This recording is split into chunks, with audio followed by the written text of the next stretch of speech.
this. Would you like to hear this wonderful, terrific, incredible story? Okay. Well, you talked me into it, so I'll tell you the story. I want you to imagine this now. Imagine on a Saturday some years ago, this was back in the early 80s. Sit back, relax. It'll take me 7 or 8 minutes to tell the story. It's a wonderful sales story. Don't worry about the workbook. Most of it you can read on your own. If you don't finish every page, we'll do it next time.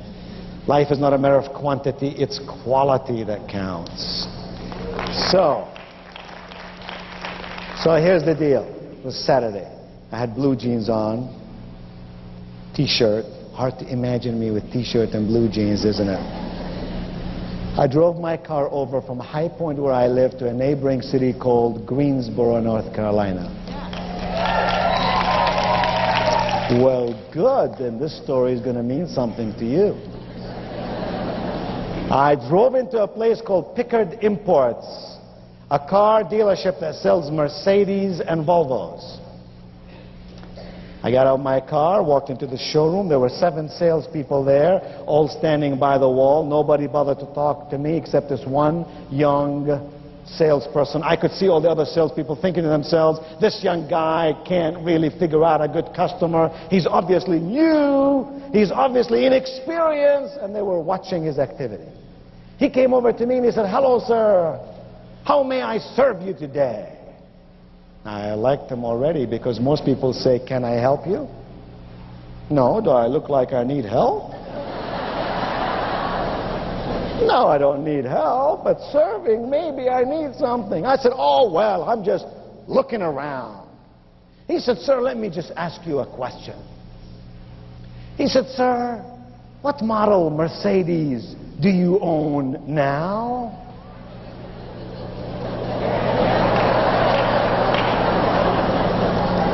I said,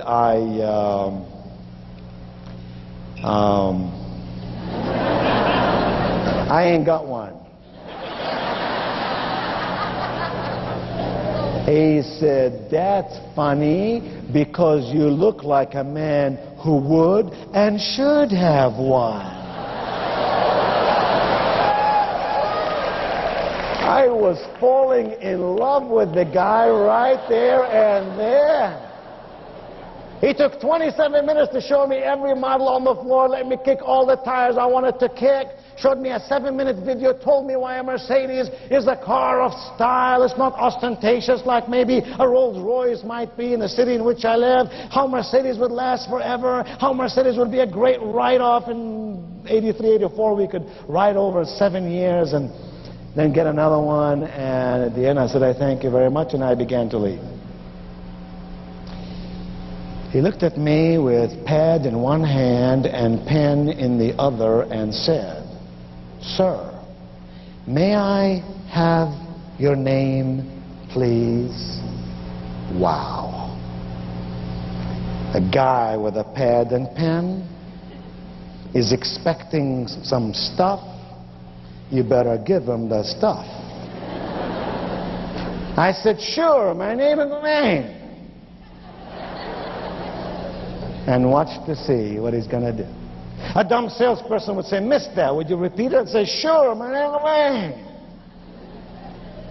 A smart salesperson would say, what? Would you spell it for me, please? I said, sure. I couldn't have said, yeah, it's Q-U-B-E. He would then know that I am a foreigner, right? No. So I said, sure, it's Q-U-B as in boy, E-I. N as in Norman. He put it down. It wasn't but 2 days later he called me up. He said, Mr. Cuban? Gotta tell you, Mr. Cuban, we just got the car you're looking for. Now go back to 83. That was a 450 SEL. He said, metallic blue on the outside, navy blue on the inside. It is a beauty. And he said, Mr. Cobain, or Mr. Cuban, I'm dying to show it to you. I said, dear friend, I'm a very busy man. I travel some 150 days a year around the world. I have no time to really come over and look at a car. He said, Mr. Cuban, just maybe I can bring the car over to you. I said, 3:30 today, I'll be glad to see you, but remember 3:25, you're going to be 5 minutes too early, and 3:35, you're going to be 5 minutes too late. He said 3:30 it will be, and by golly, 3:30 it was. And it was obvious to me that his manager did not trust him, because he came right along with him. Showed me the car, let me drive it around the block. I fell in love with this machine, and I wasn't even going through midlife crisis. I took him to my office and I wrote him a check. In '83, that was $42,000. Same car today, $120,000. He picked up the money, he walked out of my office, he went into the lobby of my office. There were 4 secretaries there, strategically located, one in every corner. In a voice everyone could hear, he looked to me, he said, "Mr. Cobain, I admire you." I waved to all my secretaries to stop working, start taking some notes.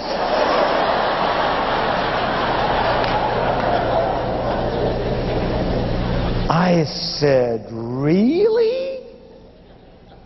Why? I got time."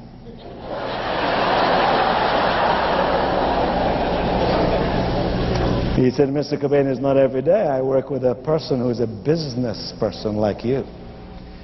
I know what you did today. You did not spend your money. You invested your money in something very worthwhile. I know what you're going to do. You're going to drive that car around. You're going to feel safe. That's number 1. You're going to feel good. That's number 2. You're going to live in style. That's number 3. Oh, Mr. Cobain, I know. You're going to put this car on business. You will depreciate this car over 7 years. Oh," he said, "what America needs are more refugees like you."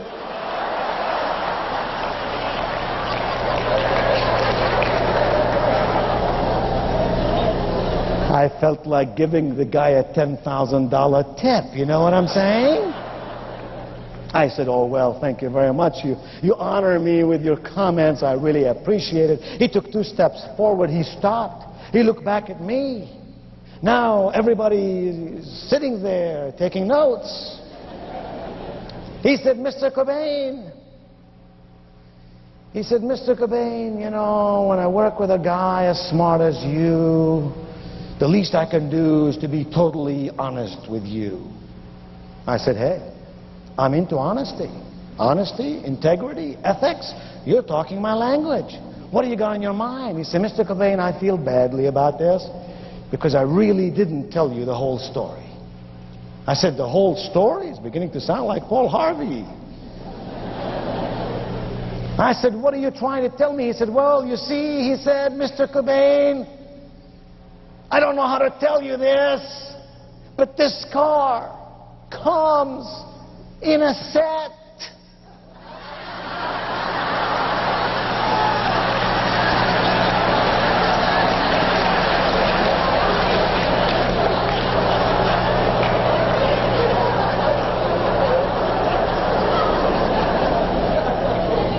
I said, "In a what?"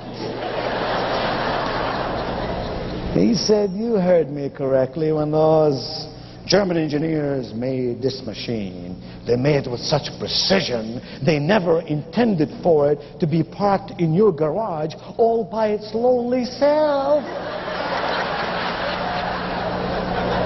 I said, "I don't want anyone or anything to be lonely. Now we got a problem." I said, "What are you saying to me?" "Oh," he said, "when they made this car, this 4-door sedan, they made for it a sister car." I said, "A sister car?" He said, "Yeah. They call it the Coup model." Oh, he said, "Mr. Cobain, I want you to imagine this now. Summertime, you're at your place down North Myrtle Beach, South Carolina, driving that baby with no top at all. In the wintertime," he said, "you drive that car with its sturdy metal top, and in the autumn and in the spring, it's beautifully made, gorgeously designed fabric top." I said, "You find me a metallic gray, and you just sold another car." And he wet his pants right there in my office.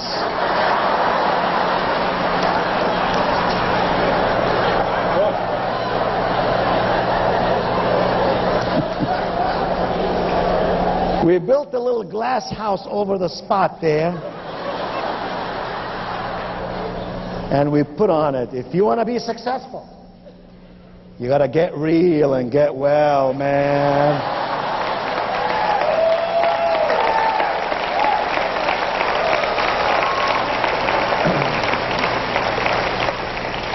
Oh, yeah. I said, hey, come back in my office, let's talk. Sat down there with his manager. By the way, this car in '83 cost $46,000, and the darn thing did not have a back seat. So before I hand you this check, gotta ask your manager a question. Mr. Manager, when was the last time one of your salesmen, sir, sold 2 cars worth $88,000 in less than 20 minutes? He said, never. I said, it ain't never gonna happen again either. Until and unless you teach every one of your salespeople to stop playing God and start being competent. You could not judge a guy with tennis shoes, blue jeans, and a t-shirt.